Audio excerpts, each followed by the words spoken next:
The application workshop process for me sort of took a big twist where I got a call from Andreas, who was head of tech, and he was asking me if I wanted to have this Zoom role. And I had worked in Zoom before because we have been working in Zoom for the past couple of months, but I'd never facilitated anything bigger.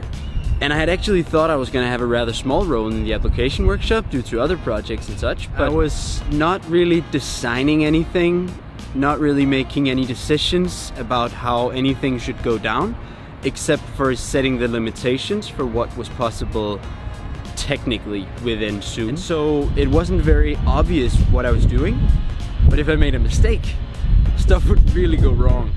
So it was quite a lot of responsibility on the role actually. And I took on that role without really knowing how to do it and how to not make those mistakes. But from sparring along the way, from trying out, and my team members were very, very patient in the dry run, where a lot of things went wrong. And how that has changed my perception of going into new project is that it's totally okay to take on a role that you might not know exactly how to fulfill. Because maybe the reason that I was appointed to this was that we were in a team where no one had the knowledge around this at that point. There were no experts on Zoom, so I might as well become one along the way. We needed someone to become it.